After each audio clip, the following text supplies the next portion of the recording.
right, welcome to your communization, left communism, value form theory radio hour. Your number one source for what's hot, what's poppin' in value form theory and in the terrain of Marxism. Owen, how you doing?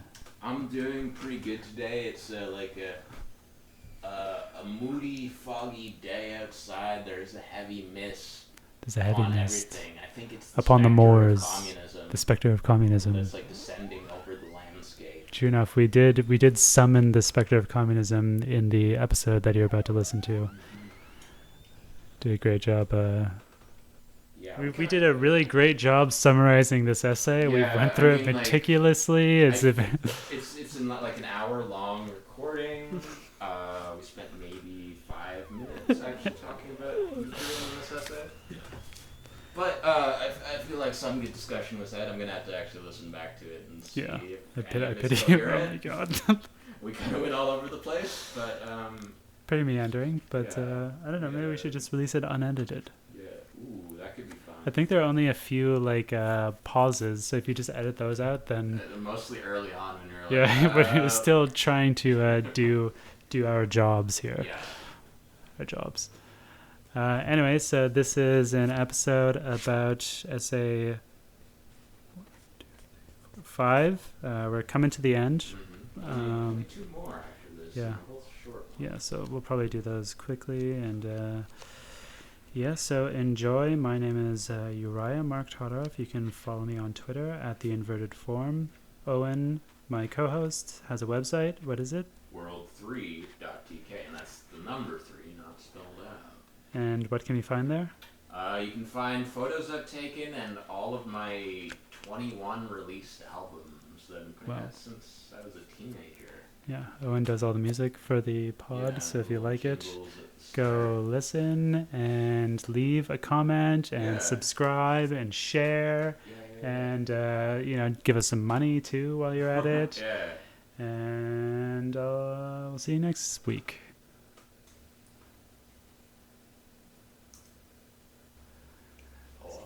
So Owen and I have both read this essay, The Moving Contradiction, 3 times, and neither of us really remember anything from it. Neither of us have any strong impressions of what the hell it's about or anything to talk about. Do you think that you can do you have enough information to give us a summary, I guess? Do you feel brave enough to summarize it, or shall I try? I remember at one point in this essay they start talking about zombies and vampires. I mean, in classic Marxist fashion. Yeah, because Marx was a really big fan of early Universal Studios monster movies. Actually, if you watch the 1931 Frankenstein movie, Karl Marx has a small role in that film. He plays a shopkeeper early on in the village. That's actually Karl. Nice, I didn't know it's that. It's a blink and you'll miss it cameo. Sick. Several decades. Did he get paid for it? No, he refused to pay him. That's what I thought. That's what I like to see. Yeah, great, perfect. They Makes sense. Fresh pair of trousers because he had bartered off his last pair. He traded some labor power for some trousers. That's how you circumvent. That's how you do communization. You know, by just circumventing the relationship. For clothes. Yeah, that's what communization means: is just exchanging your time for commodities rather than having to deal with this abstraction of money. Yeah. This pesky abstraction of money. This moving yeah, the moving contradiction. All right, so I guess the general vibe of this essay is really picking up from a lot of things that we've already gone over that have already been explained in this book so far. It's very repetitive in that sense, but it's trying to do a more philosophic explication of some things that I think came out in Misery and Debt and the first essay, Crisis in the Class Relation, basically just about how the class relation is contained within the pure logical form of value, and it's like I mean, I guess the most somewhat interesting thing that came out of this is this idea of the systematic dialectic, where you have like all of these different moments of the capitalist process that are happening synchronically. They're happening at the same time. So one does not follow from the other, but they are all like logically entailed by the same, I guess, essential like class relation or whatever.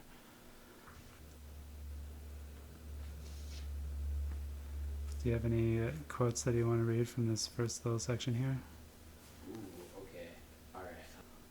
The internal contradictions in the dynamic of capitalist accumulation can be theorized at different levels of abstraction, as contradictions between use value and value, between concrete and abstract labor, between necessary and surplus labor, between the accumulation of value and the tendential de-essentialization of that which is posited as its source, and most concretely, between capital and proletariat.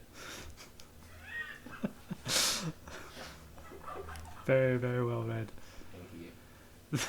So do you just to not actually address the content of what you just read at all, do you think that this essay is suffering? Like, why do you think it is suffering? Is it because the topics that it's treating and its treatment of them is just so abstract, or do you think it has something to do with how it's written, or I mean, how it fits into the book overall? Like, why do you think this essay is why we both had such a hard time with it? Well, it is, it's abstract, but I'd say about on par with the other material in this volume.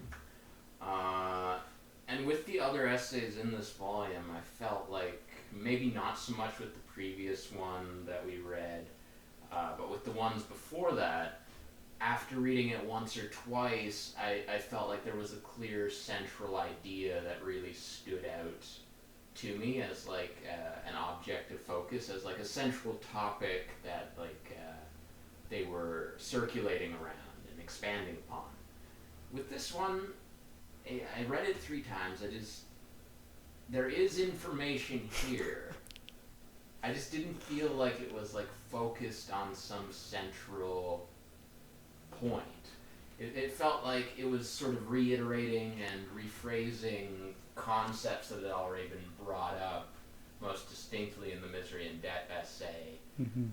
The more abstract aspects of those essays, which in those essays worked because it was in the context of explaining the intricacies of something that you could sense in the real world. With this, like, I just felt like I was reading a lot of sort of abstract terminology without like a central like object. And I mean, I'm saying that, and I'm currently reading Capital Volume 2 by Karl Marx, which is also extremely abstract and about like certain concrete processes going on in the real world which these ideas adhere to. With this essay, I felt like maybe I'm just not like deep enough in the literature yet to be able to fully grasp like what they're getting at. But like after 3 reads, all I really felt like was that it was just concepts and terminology without like, without something that it was moving towards. Yeah, unlike the other essays, which all seem to have like a very clear thesis that they are like constructing arguments for, this one, it felt like that was not the case. Like the thesis was quite poorly argued, and it was very repetitive, most of what they were saying. Like, I think the thesis, as far as I could get, like the main point of this essay is something along the lines of saying that like there is this like way of thinking about the capitalist mode of production and class relations on a very abstract level, where you're just talking about like the logical entailment of certain like social relations and like, again, ways of producing things. And like from that initial positing of like capitalism at its most abstract and like pure level, you are necessarily entailing all of these other things that we see unfolding, like the money form and the all the contradictions and the class relation and value and how it permeates everything, blah blah blah. Like I feel like that is what they are arguing for.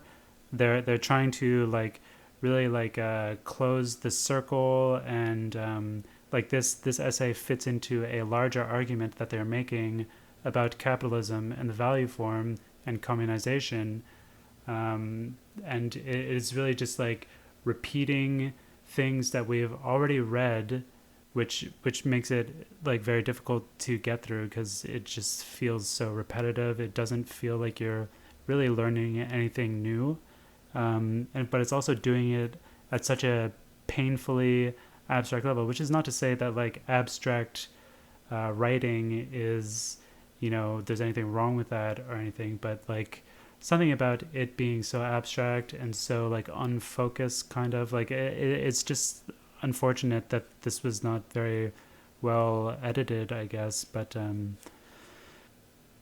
the ideas that they're getting at here can't really be fully explored in the space of like a 20-page essay where like there's not even that much text on each page. It's really like probably more like a 10-page essay in a book.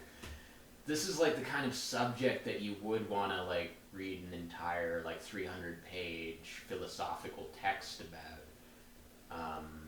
Which again, I think like the other essays in this do a better job at like sort of hinting at those abstract ideas where like the focus is more on real world phenomenon of the latter half of the 20th century, which can be like pointed to directly and articulated, and it can be done quite succinctly because like the things that they're pointing at are going to be things that you'll recognize from your own life, and you can sort of fill in the details yourself to a certain degree. But here they're focusing on those abstract concepts directly, and you just, it takes some time to really like lay out these abstract concepts because they are abstract. They're not things that you can sort of intuitively grasp just from your own life history and looking around you. They're things that you sort of need to get into the philosophical headspace of the person writing it, and to do that properly, that takes a while to sort of unpack an idea like that. That takes like, I'd say at least 50, 100 more pages. Can we answer the question of what the systemic dialectic is? Because like they kind of like reference that a bunch in the last essay. It seems to be like something that they're putting a lot of like responsibility on in terms of being like a methodology that they want to use going forward. I mean it has to do with like this idea of like synchronic and asynchronic time or moments, I guess. Synchronic being things that are all happening at the same time, like parallel to each other, but still like causally connected within the same kind of system, still like bound together and still like moving forward with like the same kind of logical determination. That's where the dialectic comes in. Whereas like the contrary to that would be, it's like they don't really like go into like what they're opposing themselves to, but there is like one, I guess they're opposing themselves to some kind of like dualistic conception. Here's a quote. This is all to undermine the dualistic conceptions of capital accumulation on the one side and class struggle on the other that characterize most variants of Marxism in the 20th century. If we grasp the moving contradiction as the singular movement of the totality of capitalist social relations, the historical development of the relation of exploitation between capital and the proletariat as simultaneously the historical course of accumulation and course of the class struggle, then it is this contradiction which ultimately determines the revolutionary action of the proletariat as a pole of the contradiction. There's some kind, like what they're opposing their concept of synchronic dialectic to is this idea of a dualistic conception where you have the capital accumulation on the one side and class struggle on the other. They want to say that those are part of the same thing.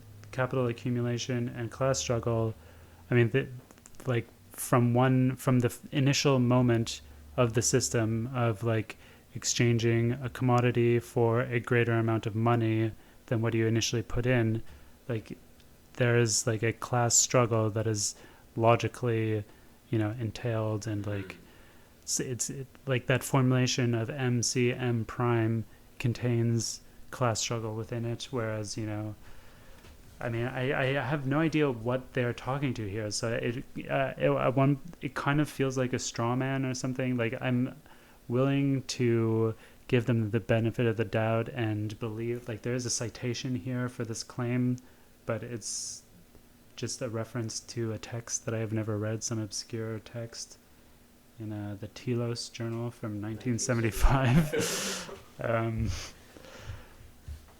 So like I'm willing to like grant that there's maybe there is something there, like there was this dualistic conception or whatever, but I don't fucking know anything about that. Like it seems obvious to me that the two are contained within each other. Like communist people, please leave a comment. Help.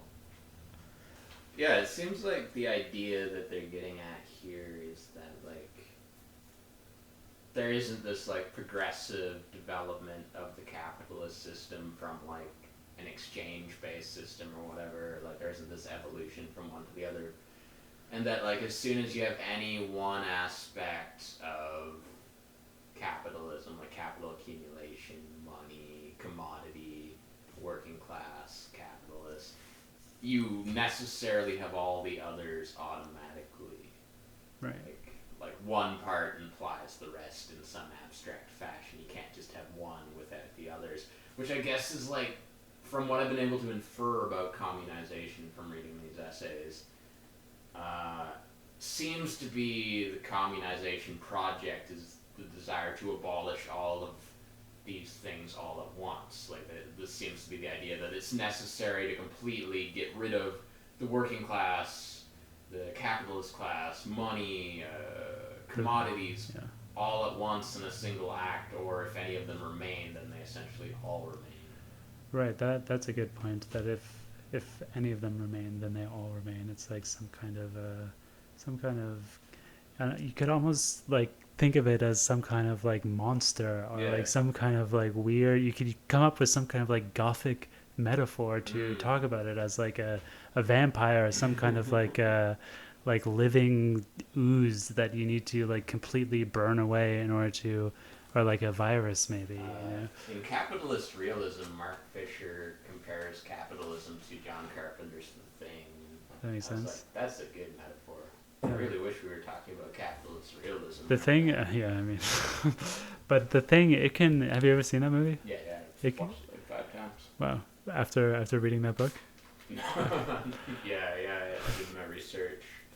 But it can like reproduce itself from even like there's like the main big organism, but then can it like reproduce itself from like a single cell? From a single cell or like something? I think in the film that happens at one point, like the scientist man has like a little blood sample of the thing, and like right. That's how they are able to test whether or not you have been whether you are or not you are the thing. They hit the blood with the hot iron, and it like jumps away, like, right? Because it's alive. Yeah, because even like a blood sample from the thing is the thing, and it has the possibility of.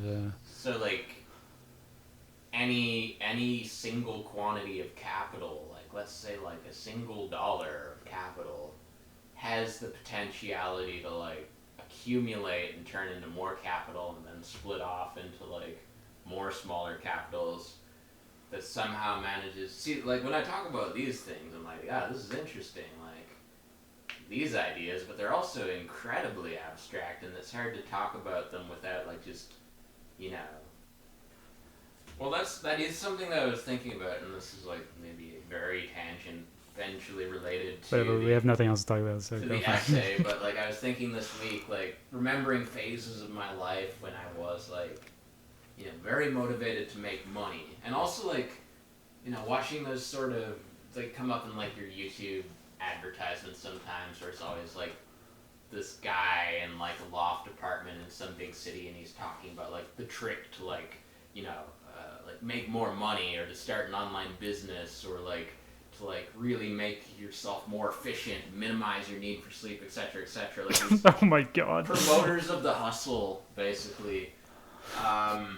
When I see people like that, and when I remember times in my own life when like I never really approached that level of like hustling, but like when I was more in the hustle mentality, it almost feels like your consciousness isn't so much you are like this individual human being, rather it feels like you are like a manifestation of the consciousness of capitalism itself, like being acted out through a human vehicle. Like if you think of it in the same way as like a religious society, if you had like a priest who was very much invested in promoting the religion he subscribed to, you could almost say that when he's out in the world doing priestly things, he's not so much an individual human as he's the consciousness of that religion being interpreted by an individual human, being like channeled through an individual human. And you could look at capitalism in the same way. If you have someone who's out in the world, like a Jeff Bezos type of figure, who's just fully dedicated their life to like the manifestation of like this abstraction that transforms material reality, they are very much, as Marx described, like capital personified. That's how Marx describes the capitalist repeatedly. Right, he has the concept of the character mask, which we all wear in our different roles. We're really just particularized manifestations of like a more general and abstract logic. Yeah, and this is like, I think, something that's disguised by liberalism, where like you have the idea that you're like this little like formless spark at the center of being, like this like nothingness at the center of being that's like aware, and it takes on these roles, but all the while there's this continuity of the self, and like you're not really defined by what you're doing. And I'm not going to say that's like not true, because ultimately it's like kind of a faith thing that's beyond any sort of verification. But there's another way to look at your individual consciousness, is that there are these sort of molar forces that exist in society, religions, moral codes, sort of like aesthetic ideas, political causes, economic theories, like these large-scale systems that develop themselves over time by individuals subscribing to those systems, either because they believe in them or because they are coerced to. A lot of people under capitalism probably act out capitalism because they feel like they have no other choice, even many capitalists. You could look at the individual consciousness then as sort of this vector of the social consciousness, of the collective consciousness, this individual point of that is at various points in time acting out some facet of these larger forces in the superconsciousness, and developing them further through their individual actions and interpretations. The individual exists insofar as they are interpreting this highly abstract system and determining what actual actions to take out in the material world when faced with particular choices. But yeah, you could look at your own consciousness sort of as like merely a channel of these like abstract forces, like capitalism. Yeah, I mean, I think that's absolutely right, which I think makes it all the more imperative that every individual be engaged politically in society, not through voting, which is, not actually politics, but through, I don't know, trying to like think about how they relate to society as like a real, set of forces that are acting upon them, and how they can, as like a constitutive element of those forces, how they can like, have like a reciprocal relation where like the individual is not merely being formed by society, is not just like the object of society's subject, but rather can like have, a relationship, like a causal like relationship where the individual is affecting society. If you're someone who just has this mentality of like, oh, I'm not going to participate in any of this political stuff, I just want to have a nice life, I just want to like chill, I just want to have fun, I just want to take it easy, you're still acting out like, you know, these large molar forces. You're still like being used by the systematic. It's just that you're doing it in a less conscious manner. You're either going to be the proletariat who's just being used as like a small cog in the great machine and being like satiated with various like dopaminergic pleasures that are offered up to you.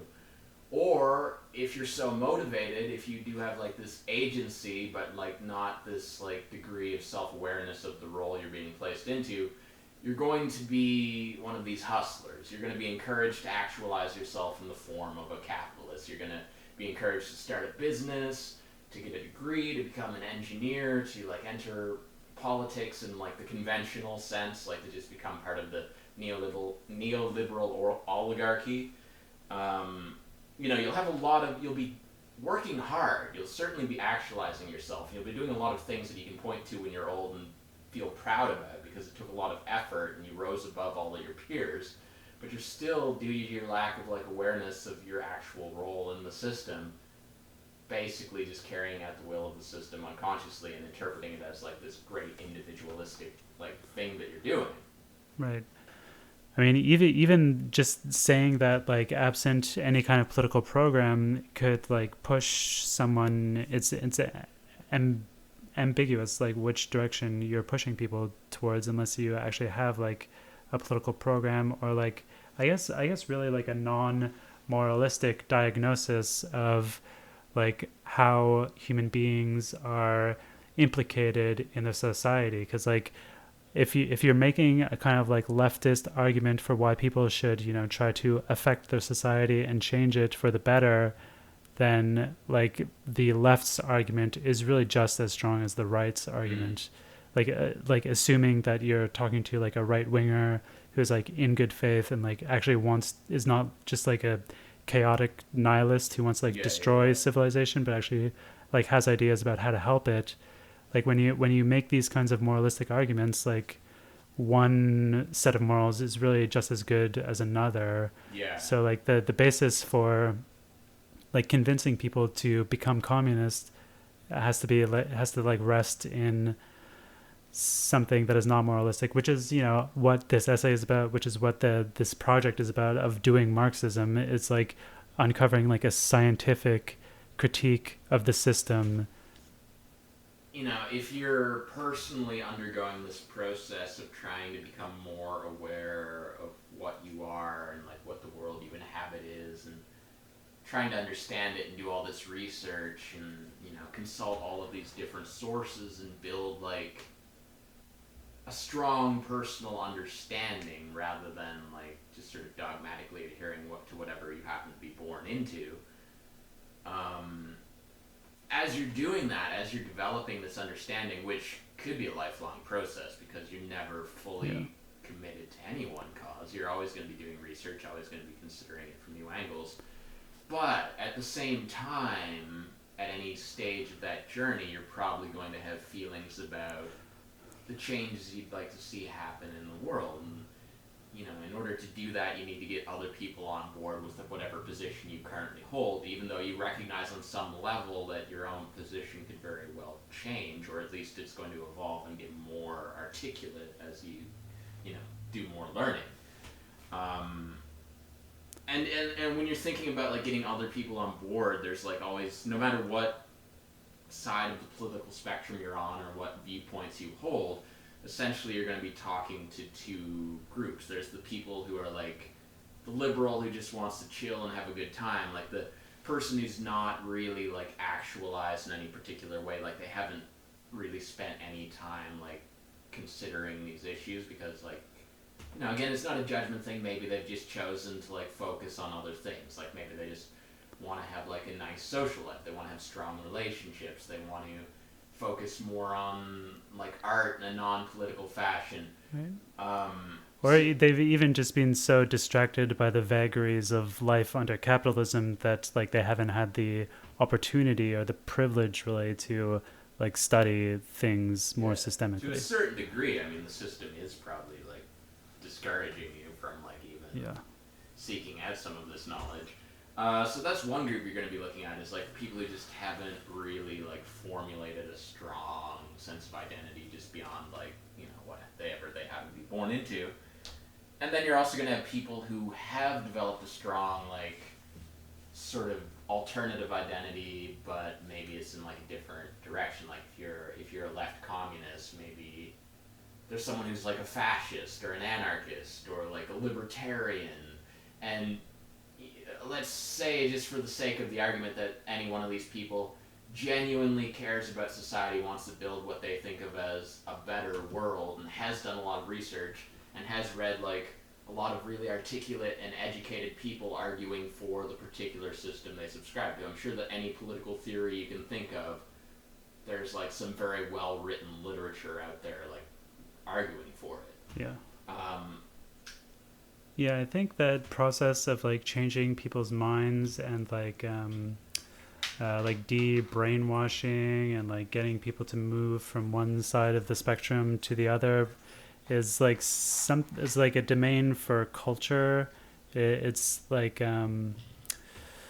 not really something that you're going to do through like strict like logical argumentation, which is really just gets people more entrenched in their own ideas. But it's like I think it's a process of attrition, of like exposing people to like a quote correct culture end quote over a period of time, so that like their like values like begin to change gradually. Like I don't think that sort of thing can really happen suddenly. The idea of like changing, of like getting somebody to move from like the right edges to the left edges, yeah, I think it's just something that happens over time, really. And it's something that like people do. I think the people who are most successful at that, like I haven't really done a lot of research about this at all, because like personally I don't consider that my work or my goal really to like change people's minds. But from what I've seen, the people who are most successful at that are like cultural figures who, you know, have like such a wide reach that they inevitably like get like are address themselves to people that they are in political opposition to. Just like, you know, I consume content from people that I find like politically repugnant, but you know their content is like generic enough that you can consume it without being barraged over the head necessarily. Like usually there are dog whistles in there, but like over time, like through like becoming like forming a connection to these kinds of figures, I think that is really what like gets people to move across the political spectrum. But I mean, I question whether or not I personally, I just don't think that that is my object. Like it just seems like it's great work and like good for everybody who does that. And I think that like most of these cultural figures that I'm talking about don't really necessarily set out with that object in mind, because like if you do, like it's going to be transparent and it's not going to be effective. Like if your whole object is to be like a kind of proselytizing figure who like changes people's minds, then you know the people whose minds you want to change are not going to be convinced by that. They're going to see through it.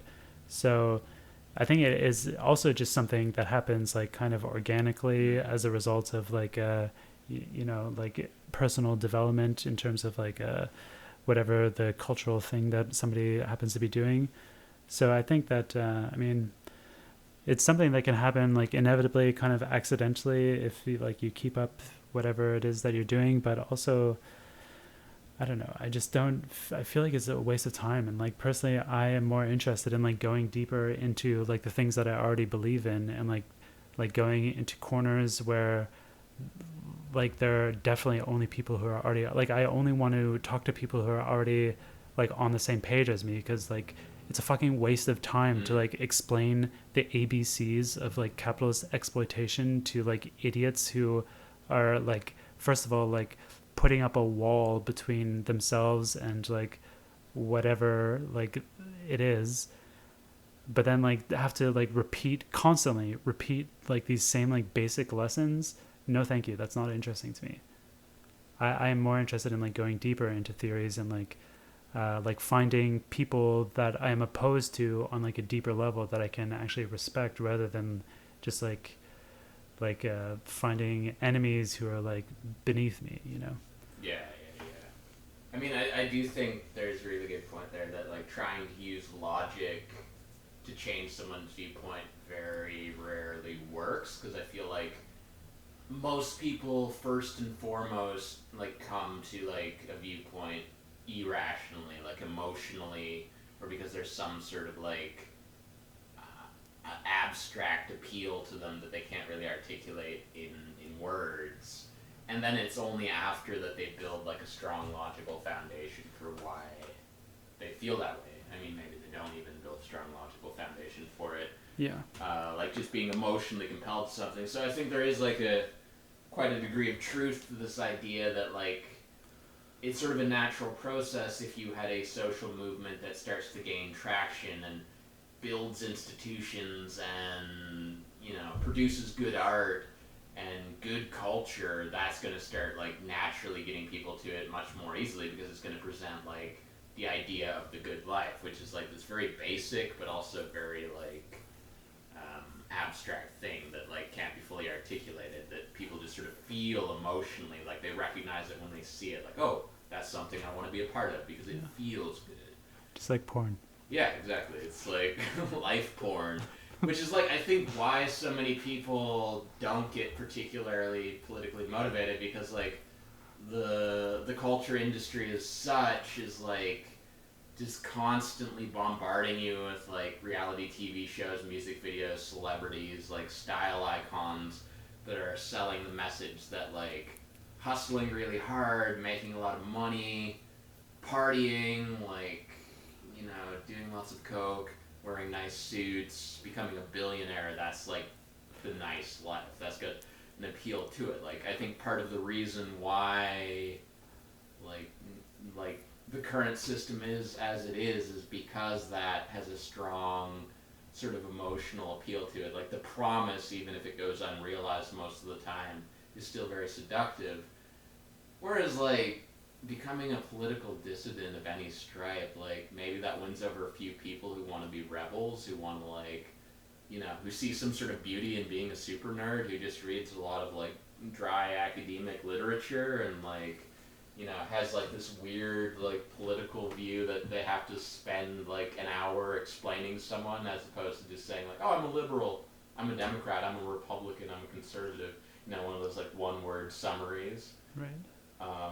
That does not hold a strong appeal to a lot of people, like, and insofar as it does, it's in kind of a very Hollywood way. It's like the idea. Yeah, but political movements are not necessarily built from that. Like political culture on the left and the right is very different. You know, on the left, I think it's way more common to find people doing the kind of shit that we're doing here, which is going into like these dusty tomes and like doing research and like getting into extremely nerdy like arguments and like discussions and like trying to like figure out like the very precise, like this fucking essay. It's just so absurd. Like the levels that they're going to like make the same argument over and over again. But like that, as far as I know, that kind of culture doesn't really exist on the right. Like you don't have people like concocting these like deep, elaborate. There's no right. I guess like Hayek or like Keynes or something, like these kind of figures. But there's not really any right figure or like conservative figure who inspires like the same kind of like activity as, you know, Marx. Like that kind of culture doesn't really exist over there. My personal opinion is that because like, and this is a bit of a joke opinion, but like it's because like those kinds of views don't actually withstand like rigorous analysis, which is why like people don't really get into it. Like conservative figures don't really do like deep analysis of their views in public because like it's not interesting and it just doesn't withstand that kind of level of rigor. And also like the more extreme kinds of people, like they are restricted. They only really like talk about like their, for example, like white supremacist ideology within their own groups, where they don't have the same pressure to do like these kind of like logical, rigorous like analyses of their views. They can just like be libidinal and like express their feelings, which is really what that kind of thing is, I think. But like they also don't have the same opportunity that we do to like get into it, because like there's everybody knows that white supremacy is like a bankrupt idea. Like nobody would be fucking convinced by like a treatise on white supremacy. Like everybody knows that it's bad. It wouldn't do anything. It would just expose these people's views as like morally corrupt and corrosive to society as a whole. But I think like another question that I want to get into, another topic that I think you kind of mentioned, is this idea of like getting a bunch of people onto the same page in order to like generate a social movement. I think like I can't really speak to the United States. Like it really, just from the news that I'm bombarded with on the internet, like it seems like that country is just like full of like boogaloo boys and like insane people, and like everybody is like, every citizen walking down the street is just like full of like ire and like hatred for other people, and it's just like a walking ball of like rage. Well, like that's subscribe to whatever ideology justifies like, you know, just getting into fights and shit. yeah, and just like whatever can like give them like some kind of like release through like hatred of another. Like I don't really think that is like the case. Like there are 300 million people there, and like what we see on the internet is just like vocal Stuff people. Yeah, it's like the people who feel strongly enough to like get into it on the internet, to like proselytize and like get their views out there, get their hashtags trending. So I think, and like I've heard like a lot of like pundit type people talk about how like the general population at large. I feel more comfortable making this claim about Canada because I know it a bit more.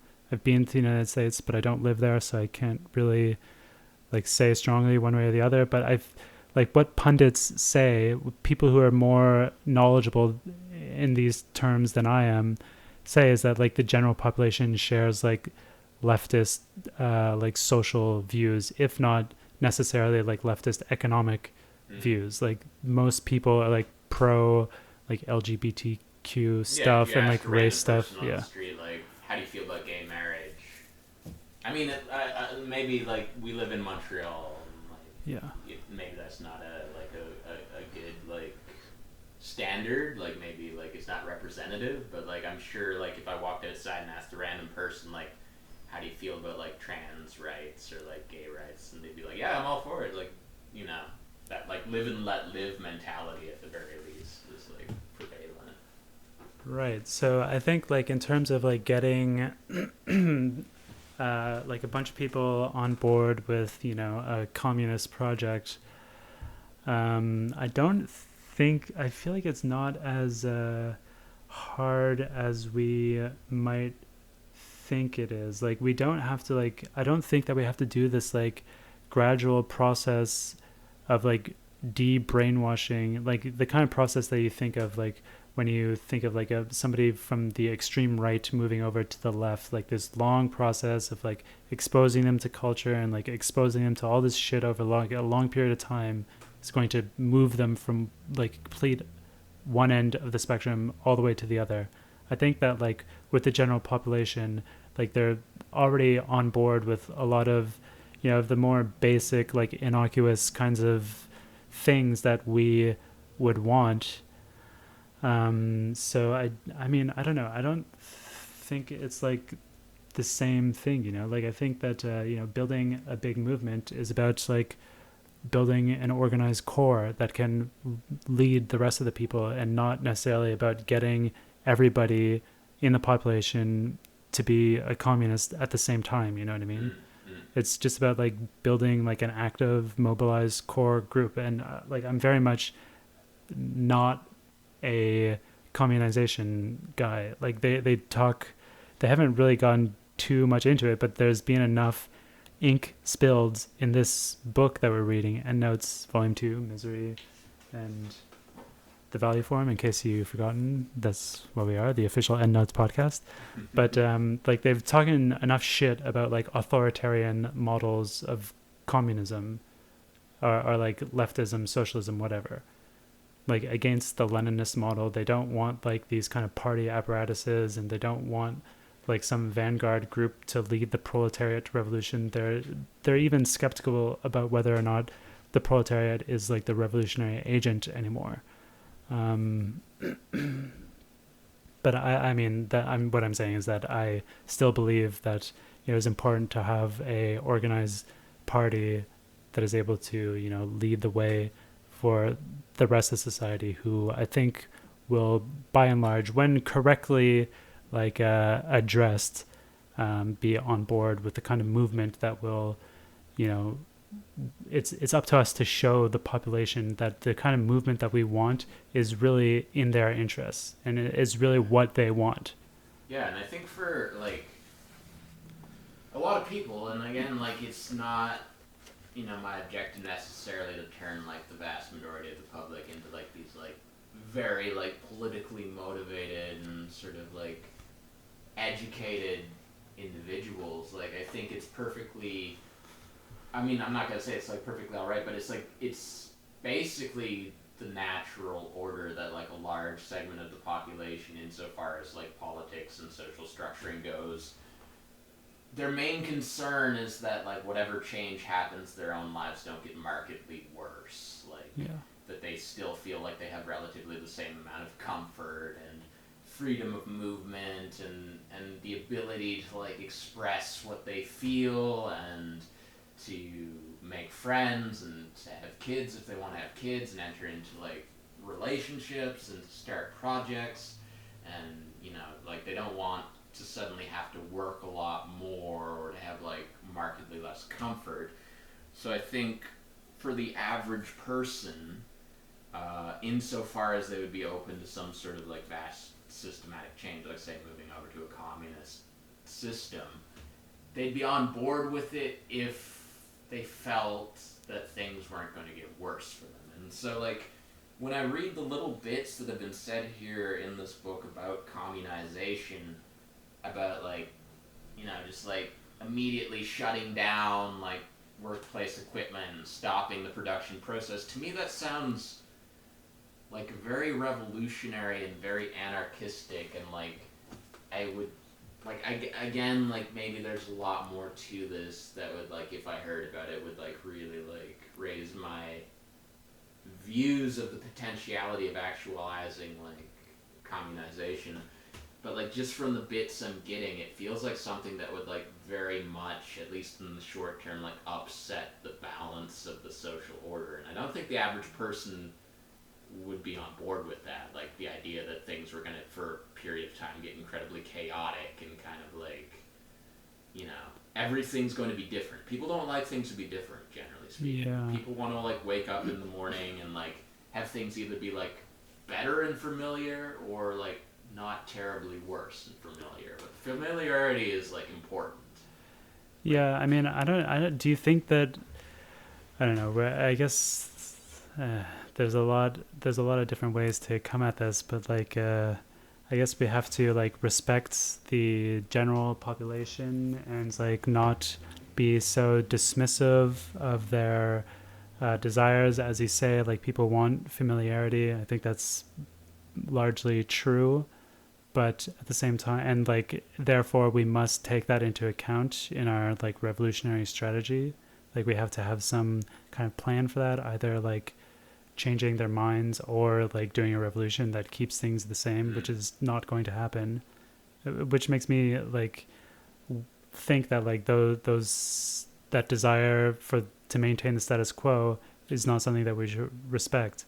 And like it's something that they get at, Endnotes gets at with their whole, with the value form theory. It's like the whole, like we have to radically change like what we understand to be the good life. And I think that something you said before about how like people are so attached to this idea of the American dream, so attached to like I don't know, becoming a billionaire and like wearing nice clothes, like that is like the infiltration of the value form into like how we conceive of what the good life is. And like I don't think the population at large would be able to, like, their understanding of the kind of life that they want for themselves is so intrinsically and intimately bound up with commodities and like the value form.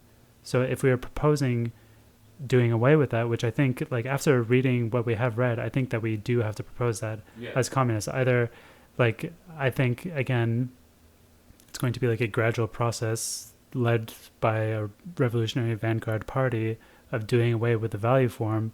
But I think the implicit critique of, like, the USSR, for example, as just being like a shuffling of the deck, like moving around the figures, but essentially maintaining the same class relationship, which is based around production and all that jazz, like that it's true. We can't really just replicate the USSR. That's not going to be good enough. You know, much of your motive in life and like what you're working towards and your goals and your projects and like your sort of physical like demarcations of like what the good life entails is what's been conditioned into you by the system that you inhabit. And like not only are these things like ultimately hollow, but like it's so obvious that they're hollow that this is like an acceptable viewpoint to have even within the capitalist system. Is it's like I feel like all over the place you'll hear these like sort of like stock truisms like, oh, money can't buy you happiness, like, you know, like just pursuing material wealth isn't gonna like make your life better, like it's lonely at the top. Like there is like this recognition even as you're playing the game that like these things that you are like channeling all of your energy and drive into as a human organism to become like the next Elon Musk, Jeff Bezos, Kanye West, Drake, whatever, is ultimately not going to satisfy you. It's not going to like give you that missing piece that's being promised to you by like advertising, propaganda, whether that's like, you know, being the richest person on earth or having like all of the material hedonistic excesses that are promised to you as being like constitutive of like transcendental pleasure, or even like, you know, something like becoming the most educated person or the most skillful person or like, you know, the best basketball player or whatever. Like none of these things are going to satisfy that like that gnawing hunger that constantly exists within you, within this like mode of being that we inhabit. That like constant need to accumulate is never going to be satisfied. And like when you reach the top, even then you can't rest. You just like seek out power in more and more abstract ways.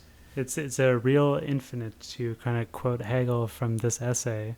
They talk about how like that drive to constantly self-valorize is in Hegelian terms like an infinite thing. It's infinite. It goes on forever. Yeah, and that actually, like, in a roundabout way, we have touched on something that's actually in this essay, is that, you know, this goal of, I'm just going to read this quote here. Capital constantly strives for a vanishing or constantly receding goal. As soon as its telos is attained, it turns out to have been a mirage. No sooner is its end realized than it is visited anew. Capital is thus condemned to the existence of the undead, the perpetual restlessness of the ghoul condemned to stalk the earth, its soul in limbo. It is a perpetuum mobile. So, like, yeah, this actually is something that they touch on here, is that, like, this is fundamentally the nature of capitalism, is that you're striving for more and more wealth, more value. And ostensibly this thing, this abstract concept value represents like all the stuff you could spend your money on, like the vacations, the nice clothes, the steak dinners, the penthouse, like being the president, being the god emperor. Like all of these things are like at any moment you could point to those things that you have not yet obtained and say like, yeah, that's what I'm working for. But if you actually get those things, you're not going to be happy. You're going to like continuously be striving for more, because that's like the fundamental condition of the system, is like that like feeling of lack, that feeling of needing more, of needing to like continue generating that I'm not going to try to say that word, extension. Which, I don't know, maybe that even, like, is something that's, like, more fundamental than capitalism itself. Like, maybe that's something inherent No, to... I don't think so. I don't think at all. I think this is something inherent to the value form and the mode of production that we have, like, become locked into, which I think it makes, like, it's just really tragic. Like, every human being who has been born since, like, at least the 17th century. I mean, I don't. There are some arguments that say that capitalism, like, goes back further, and, like, whatever. Everybody who has been born into capitalism is, like, condemned in a way, and, like, they can never really know what it means to be a human being, to, like, be somebody who does not have this lack at their core, this lack of, like, accumulating more value. Like, they're born into the system, and they're born with this condition of, like, needing, of, like, logically, as a factor of capitalism, needing to constantly strive to accumulate more and more capital.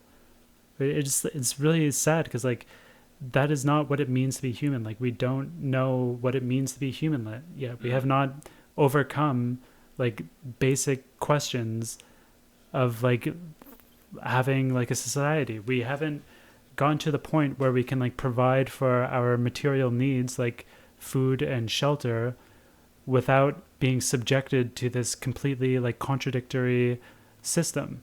So we don't know what lies beyond capitalism, like what kind of humanity is there for us, like, waiting for us in the utopia, where we will not need to, like, spend all of our time, like, foraging for food, and where we won't be subject to the value form and need to, like, constantly go to the market every day in order to sell our labor power. It's really only, like, in a utopia, like, within communism, that, like, what it means to be human can be explored. Like, everything up to communism is prehistory. It's really sad when you think about it. Like, everybody is, like, basically, like, trying to deal with this same, like, lack, this same striving.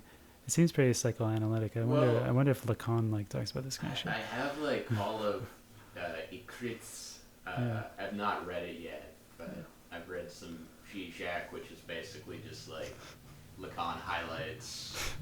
Sorry, Zizek. I mean, you guys. Friend of the pod, Zizek. I'm sure he's listening to this podcast. But yeah, this is, like, I think part of the great difficulty of, maybe all revolutionary theory, but certainly, like, communist revolutionary theory, is recognizing that, like, the thing that we're inhabiting is not fundamentally, like, the only possible mode of human existence. It's not the only one that human beings have experienced, and in, like, the greater scheme of history, it hasn't even been around that long, and there's, like, certainly all sorts of other, like, ways of organizing, like, individual lives and large groups of people together that could be vastly different than what we experience, and, like, it even seems desirable and maybe even preferable to have those other potentialities emerge. But in terms of, like, the individual human lifespan, it's been, like, so prevalent for so long that pretty much you and everyone you know and all of the rulers of society and the culture makers of society, going back for hundreds of years, have been, like, fully immersed in this kind of, like, world picture, like, which makes it incredibly difficult to even, like, fully comprehend the potentiality for something else. And I think this is, like, sort of the inner work that goes into, like, revolutionary thought, is, like, you're continuously, like, looking at your own way of interpreting the world and trying to better recognize, like, on a more fundamental way, like, level, the ways in which your own thinking, your own feeling, your own mode of articulating, viewing self and other, etc., has been colored by, like, this perpetual lack, this, like, gnawing need to, like, extend and accumulate and, to frame things in this way and to continue forth this, like, class relation. because like your whole life has been colored by it. The lives of all your peers going back their whole lives have been colored by it, like your grandparents, your great grandparents. Most all of the books you read, all of the media you watch, all of the policy makers who are directing like the overall movement of your society are all like possessed by this spirit, this like sentient force. But we've been going for an hour and 10. Somehow.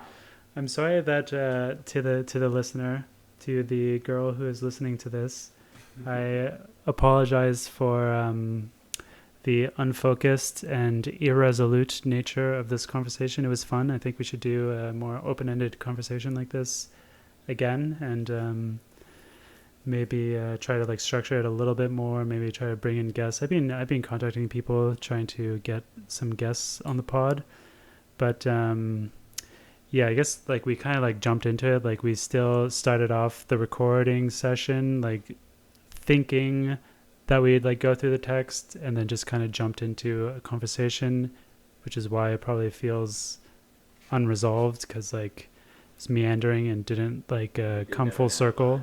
Yeah. I mean, normally you'd want like your kind of free-form podcast to like come full circle in some way and like have some kind of resolution. The resolution is that you should organize and form a vanguard party and leave a comment on this website. The resolution is that you should definitely leave a comment on this website. If you like this podcast, you should subscribe. You should go check out some of Owen's music. I had a record label contact me recently about doing a 7-inch, so wow, cool. I'll be able to get some of my tracks on vinyl soon enough. Hopefully. Sick. In the meantime, you can get it at my website, world3.tk. Yes, there's going to be a link, and you can find a link to this essay if you choose to read it. I recommend not reading it. Yeah, read some of Endnotes' other stuff. Yeah, read Misery and Debt. Yeah, read like that's. I think every other podcast we've done, we've said like, well, this wasn't as good as Misery and Debt. You can follow me on Twitter at the Inverted Form. My DMs are open, and I'll see you next time.